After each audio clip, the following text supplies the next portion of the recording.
నా పేరు సందీప్ ఎన్ఆర్‌సిస్ 27 ఛానల్‌కి అందరికీ స్వాగతం. ఈరోజు మెయిన్ టాపిక్ వచ్చేసి ఏపీలో కొత్త పథకానికి శ్రీకారం చుట్టబోతుందండి. ఏదైతే కూటమి ప్రభుత్వం అనేది ఏదైతే అన్నదాత సుఖీభవ ప్రోగ్రామ్ అనేది ఇవ్వబోతున్నారు అక్టోబర్ నుంచి.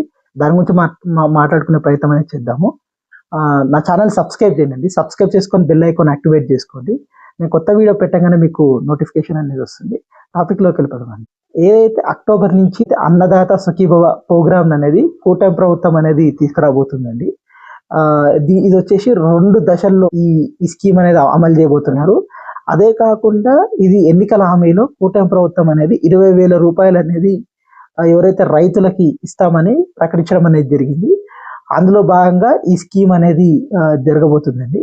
అయితే సెంట్రల్ గవర్నమెంట్ అదనంగా ఇచ్చే డబ్బులు కాకుండా వీళ్ళు సొంతంగా 20,000 రూపాయలు అనేది ఇస్తామనేది ఎన్నికల హామీలో కూటమి ప్రభుత్వం అనేది ప్రకటించడం అనేది జరిగింది. ఇంకో విషయం ఏంటంటే దీంట్లో బెనిఫిషరీస్ వచ్చేసి దాదాపుగా 48 లక్షల మంది బెనిఫిషరీస్ అనేది నాకున్న సమాచారం. అలాగే పేపర్లో కూడా ఇచ్చారనమాట.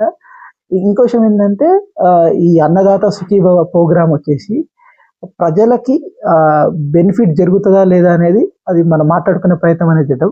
అదే కాకుండా ఎవరైతే ల్యాండ్ సొంతంగా అగ్రికల్చర్ చేసుకునే వాళ్ళకు కూడా దీంట్లో 20,000 అనేది వస్తుంది. అలాగే కౌలు రైతులకు కూడా 20,000 వచ్చే అవకాశం అనేది ఉంటుందండి. ఎందుకంటే కౌలు రైతులకు అయితే కంపల్సరీగా వాళ్ళ కార్డ్ అనేది ఏదైతే ల్యాండ్ ఓనర్ ఉంటారు కదా, వాళ్ళ దగ్గర నుంచి కంపల్సరీగా అప్రూవల్ కార్డ్ అనేది కంపల్సరీగా చేసుకోవాల్సిన అవసరం అనేది ఉంది. అది కూటమి ప్రభుత్వం అనేది చెప్పడం అనేది జరిగింది. ఇంకో విషయం ఏంటంటే ఇది పత్రికలో వచ్చిందనమాట. దీన్ని పూర్తిగా కూడా అనౌన్స్మెంట్ అనేది పూర్తిగా చేయలేదు. ఏదైతే గవర్నమెంట్ అనౌన్స్మెంట్ చేయలేదు, ఓన్లీ ఈ పత్రికల్లో వచ్చడం జరిగిందండి. అంత పత్రికల్లో వచ్చిన దానికి మనం అంత ప్రామాణికంగా తీసుకోవాలా లేదా అని నాకు తెలిసినంత వరకు ప్రామాణికంగా తీసుకోవాల్సిన అవసరం లేదు. ఎందుకంటే వాళ్ళు ఏదైతే కూటమి ప్రభుత్వం ఇప్పుడు దాకా 1 year కాలంలో వచ్చేసి వాళ్ళు కరెక్ట్గా ఏ స్కీమ్ కూడా అమలు అనేది పూర్తి స్థాయిలో అనేది చేయలేకపోయారండి. పెన్షన్స్ ఒకటి చేశారు. దాంట్లో కూడా 5 లక్షల మంది పెన్షన్స్ అనేది కట్ చేయడం అనేది జరిగింది. పూర్తిగా ప్రజల్ని మోసం చేసే కార్యక్రమాన్ని శ్రీకారం చుట్టిందండి ఏదైతే కూటమి ప్రభుత్వం అనేది. ఎందుకంటే ఏదైతే వాళ్ళు ఇప్పుడు దాకా అమలు చేసిన స్కీమ్స్లో కూడా తల్లికి వందనం కానీ, అలాగే 500 రూపాయల గ్యాస్లో కూడా 500 రూపాయల గ్యాస్లో వచ్చేసి సబ్సిడీ అమౌంట్ వరకు కూడా ప్రజలకేం రాలేదు. అదే కాకుండా తల్లికి వందనం వచ్చేసి 3-4 నెలల నుంచి మేము అమలు చేస్తున్నామని చెప్పి ఇది జూలైకి షిఫ్ట్ చేయడం అనేది జరిగింది. ఇది ప్రజల్లో కూడా ఒక మైండ్ గేమ్ అనేది ఆడడం అనేది నాకు అనిపిస్తుంది. అమలు చేసేదాకా కూడా మనకి నమ్మకం అనేది లేదండి. అదే కాకుండా ఇంకా 61,000 మందికి కేవైసీ అనేది చేస్తామని చెప్తున్నారు. అంటే డోర్ టు డోర్ వచ్చేసి కేవైసీ అనేది కూటమి ప్రభుత్వం అనేది చేస్తామని చెప్పారు. ఈ స్కీమ్లో మెయిన్గా ప్రజలకి బెనిఫిట్ కరెక్ట్గా అందితే మాత్రం ఈ స్కీమ్లో మంచి జరిగే అవకాశం ఉంటుందండి. అంటే 2 దశల్లో చేస్తామంటున్నారు. కానీ ఈ స్కీమ్లో ఫస్ట్ హామీ ఇచ్చినప్పుడు ఒకేసారి 20,000 రూపాయలు అనేది వేస్తామని కూటమి ప్రభుత్వం అనేది ప్రకటించడం అనేది జరిగింది. ఇప్పుడు 2 దశలు అంటున్నారు. నాకు తెలిసినంత వరకు అయితే ఇది కరెక్ట్ అమలు జరిగే అవకాశం అనేది ఉండదండి.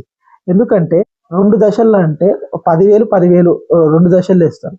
కానీ ఈ ఫస్ట్ దశల్లో వేసినాక మళ్ళీ ల్యాబ్స్ అనేది ఎక్కువ జరిగే అవకాశం ఉంటుంది దశల వారీగా వేస్తున్నప్పుడు.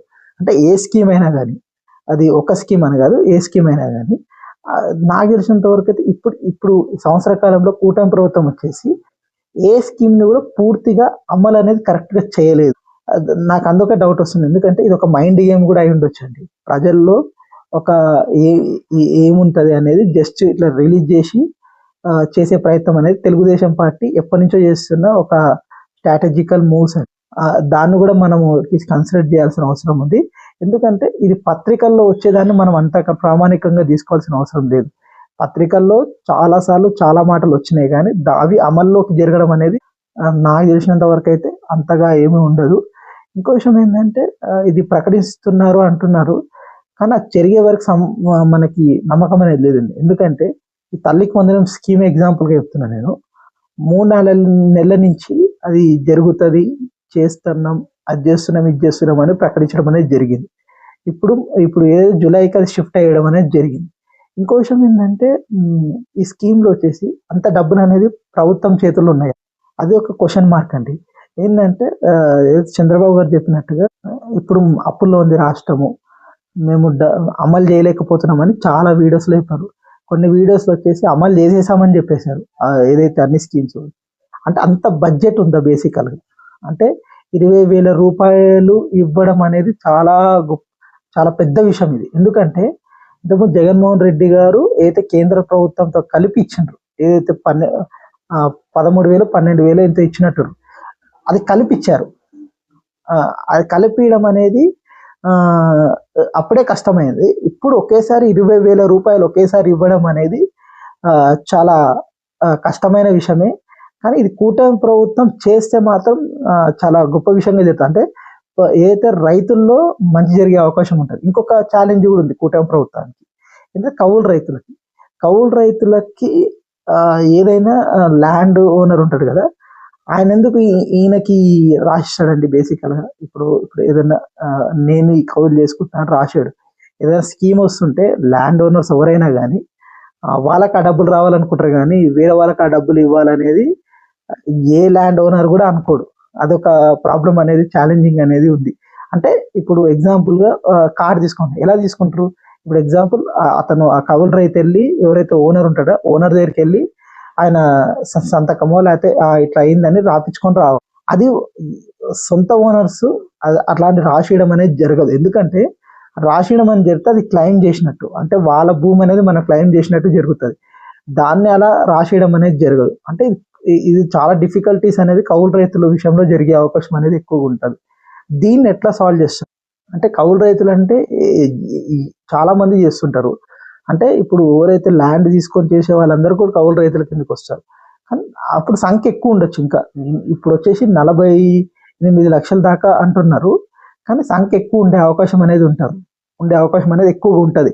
అంటే కౌలు రైతులు అనే వాళ్ళు ఎక్కువ ఉంటారు కదా జనరల్గా. దాదాపుగా 25 లక్షల మంది కౌలు రైతులు ఉండొచ్చు జనరల్గా. మనం ఇప్పుడు ఆ ప్రామాణికంగా వీళ్ళు చెప్పే ప్రామాణికంగా తీసుకుంటే అది కష్టమయ్యే అవకాశం ఉంటుంది. ఇంకా వీళ్ళు అమలు అనేది కష్టం అండి. ఎందుకంటే ఇప్పుడే చంద్రబాబు గారు చెప్పినట్టుగానే రాష్ట్రం అనేది అప్పుల్లో ఉంది, నేను అమలు చేయలేకపోతున్నానని ఆయన ప్రకటించడం అనేది జరిగింది. మొన్న ఒక విషయం చెప్పడం అనేది జరిగింది ఏంటి అంటే, ఏదైతే అన్ని స్కీమ్స్ అనేది ఇచ్చేయడం అనేది జరుగుతుంది అని చెప్పాడు. చెప్పి ఇప్పుడు ఏంది ఈ స్కీమ్ అనేది ఇస్తున్నామని చెప్తున్నారు. అంటే ఇవన్నీ కూడా ఒక డైవర్షన్ పాలిటిక్స్గా నేను చూస్తున్నాను తప్ప దాంట్లో నిజం ఉంటుందా లేదా అని చేసే వరకు మనకు నమ్మకం అనేది లేదండి. ఎందుకంటే సంవత్సర కాలం నుంచి కూడా వాళ్ళు చేసింది ఇదే అని నేను నమ్ముతున్నాను. ఎందుకంటే చాలా వరకు ఏదైతే స్కీమ్స్లో కూడా వీళ్ళు ఎక్కువ కోత పెట్టడం అనేది జరిగిందండి ప్రజలకి. అది మెయిన్గా వీళ్ళు చెప్పిన ఫిగర్కి వాళ్ళు ఇచ్చిన దానికి అసలు సంబంధం లేకుండా. ఎగ్జాంపుల్గా ఇప్పుడు పెన్షన్స్ ఉన్నాయండి. పెన్షన్స్ వచ్చేసి వైసీపీ హయాంలో వచ్చేసి 66 లక్షల మందికి పెన్షన్స్ వచ్చాయి. ఇప్పుడు వచ్చేసి 61 లక్షల మందికి పెన్షన్స్ వస్తుంది. అంటే 5 లక్షల మందికి పెన్షన్స్ అనేది తీయడం అనేది జరిగింది. అంటే కొత్త పెన్షన్స్ కూడా ఇస్తామని చెప్తున్నా. అంటే ఇప్పుడు వీళ్ళు ఏం చేశారంటే ఈ పెన్షన్స్లో డబ్బులు పెంచడం అనేది పెంచారు, కానీ ఇప్పుడు కోత పెంచి లెవెల్ చేయడం అనేది జరిగింది. అది మెయిన్గా ఈ కూటమి ప్రభుత్వం అనేది చేయడం అనేది జరిగింది. అదే కాకుండా ఇది అంటే పెన్షన్ పెంచడం మంచి విషయమే, కానీ వేరే వాళ్ళకి తీసేసి పెంచడం అనేది కరెక్ట్ కాదు. అంటే దాదాపు 1 లక్ష పెన్షన్స్ అనేవి జనరల్గా అయితే ఎవరైతే దివ్యాంగులు వాళ్ళు ఏదైతే దొంగ సర్టిఫికేట్ పెట్టే అవకాశం ఉంటుంది, దాదాపు ఒక 30% ఆ రేంజ్లో ఉండే అవకాశం ఉంటుంది తప్ప మిగతా వాళ్ళకి ఒక 3 లక్షల మంది పెన్షన్స్ అనేది తీసేయడం అనేది కరెక్ట్ కాదనిపించింది నా అభిప్రాయం ఇది. ఇంకో విషయం ఏంటంటే, ఆల్ స్కీమ్స్లో కూడా వాళ్ళు పర్ఫెక్ట్గా అమలు చేసిందంటూ ఏం లేదండి కూటమి ప్రభుత్వం. దీన్ని నమ్మడానికి కూడా మనకి గ్యారంటీ లేదు. ఇది జస్ట్ ఏంటంటే ఇది చేస్తాము అని అంటారు. ఇంకోటి ఏంటంటే, మొన్న చంద్రబాబు గారు అంటుంది జగన్మోహన్ రెడ్డి గారు వస్తే ఏ ఇన్వెస్టర్లు రావట్లేరు అంటారు. అది విచిత్రంగా అనిపిస్తుంది ఒక్కొక్కసారి. ఎందుకంటే ఈయన ఏం చెప్తాడు, నేను అభివృద్ధి చేస్తున్నా అని చెప్తాడు. అభివృద్ధి అనేది చేసేవాడు ఇవన్నీ మాట్లాడతాడు. ఎవడైనా ఇప్పుడు కొత్తగా ఇన్వెస్ట్మెంట్ పెట్టాలనుకున్నవాడు వాడు ఏం ఆలోచిస్తాడు జనరల్గా? వాడు ఏం చూస్తాడు, నాకు ల్యాండ్ తక్కువగా వస్తుందా, ఇక్కడ నాకు ఏం బెనిఫిట్ జరుగుతుంది, ఎట్లా నేను ప్రాఫిట్ని ఎట్లా సంపాదించుకోగలను, అలాగే ల్యాండ్లో మనకి ఎంత తక్కువకి వస్తుంది, ఆ క్వశ్చన్స్ అడుగుతారు. ఇప్పుడు చంద్రబాబు గారే చెప్పు ఉండొచ్చు నాకు తెలిసినంత వరకు అయితే, అట్లా జగన్మోహన్ రెడ్డి అనే ఒక వ్యక్తి ఉన్నాడు, అతను వస్తే ప్రాబ్లం అవుతుంది అని ఏదో చెప్పు ఉండొచ్చు. వాళ్ళు అందుకే ఆ ప్రశ్న అడుగు ఉండొచ్చు, అయిండొచ్చేమో, అది కూడా జరిగి ఉండొచ్చేమో. అంటే మామూలు ఒక బిజినెస్ మ్యాన్ థింకింగ్ ఎట్లుంటుంది అంటే, బెనిఫిట్ ఏం జరుగుతుంది జనరల్గా. ఇప్పుడు ఇక్కడ నాకు ఒక ఏదైతే ఇప్పుడు ఒక ఇండస్ట్రీ పెడితే నాకు ఏం ఇన్సెంటివ్స్ ఇస్తావు, ప్లస్ నాకు ఎంత ఏదైతే ట్యాక్స్ ఎగ్జంప్షన్స్ అనేవి ఏమి ఇస్తావు అనే దాని మించి వాడి మైండ్ సెట్ అనేది ఉంటుంది జనరల్గా ఒక ఇండస్ట్రియలిస్ట్. ఈ జగన్మోహన్ రెడ్డి గారు రారని నాకు ప్రామిస్ చేయండి, ఆయన వస్తే మేము చేయలేము, అవన్నీ వాళ్ళు ఏం చెప్పారండి. ఈ వీళ్ళు క్రియేట్ చేయడం అనేది జరుగుతుంది. ఇదే అండి నా ఇన్ఫర్మేషన్. కానీ మీకు నచ్చినట్టయితే కింద సబ్స్క్రైబ్ బటన్ ఉందండి, దయచేసి నా ఛానల్ని సబ్స్క్రైబ్ చేసుకొని బెల్ ఐకాన్ యాక్టివేట్ చేసుకోండి, లైక్ చేయండి, షేర్ చేయండి.